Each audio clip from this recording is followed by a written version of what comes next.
You will appreciate cryptocurrencies if you understand why they were invented. Something you've definitely been exposed to now is cryptocurrency like Bitcoin.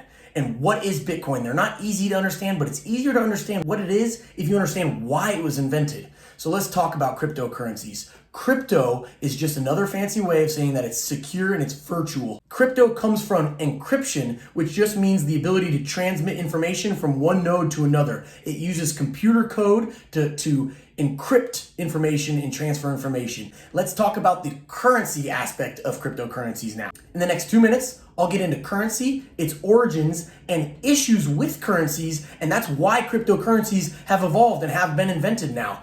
So let's talk about currency. Back in the day, there was a bartering system. Gentlemen didn't have money to throw around, so they would say, I have 7 apples, you have 2 chickens, let's trade my 7 apples for you 2 chickens. Well, later on, down the road, they invented coins, and coins were just simply precious metals that represented some store of value that you could trade at the market for some sort of good. Whether it be purchasing chickens or apples, you could use one coin to do that. After coins were made, then paper currencies evolved. The United States dollar and other currencies around the world were born, and the United States dollar was backed by some sort of gold reserve, some sort of value of those precious metals equaled the dollar and how many dollars they could print. In 1933, we moved away from the gold system and we moved into what we know as today as fiat currency, and that fiat currency is physical and it's slowly transitioned into virtual money, what we use as debit cards and credit cards. So that's currency and that's money as we've always known it.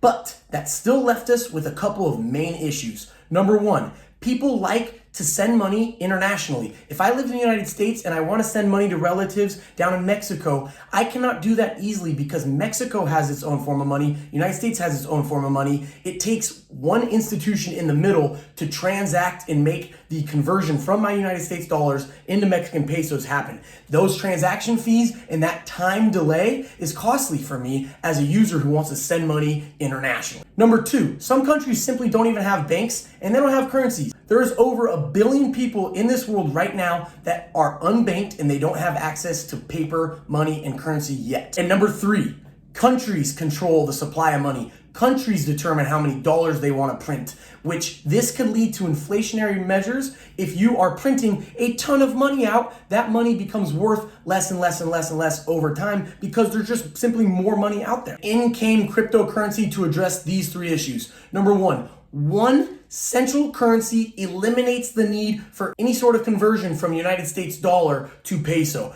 I can send 1 Bitcoin to my grandma in another country and they can receive that 1 Bitcoin with no need to convert money from United States dollars into another currency. That saves me on fees. Number 2, with some people not even having banking, cryptocurrencies alleviate this. As long as you have a smartphone and you have apps, which are pretty accessible to people around the world, they can use cryptocurrencies because it's on their phone, it's virtual.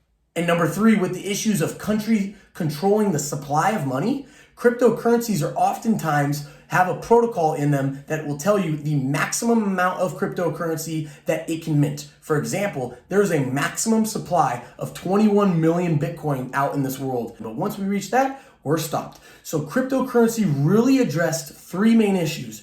Number 1, cross-border transactions. Number 2, unbanked people. And number 3, inflationary measures. You can put protocols in place. You don't need any institutions involved. You just have cryptocurrencies that talk from one computer node to the other. So as long as you can understand that there were issues, major issues with our currency and the way it was, how can we fix it? Cryptocurrencies are trying to attack these problems, and the growth in cryptocurrencies and their prices and value is testament to show their impact on society going forward. Thank you guys.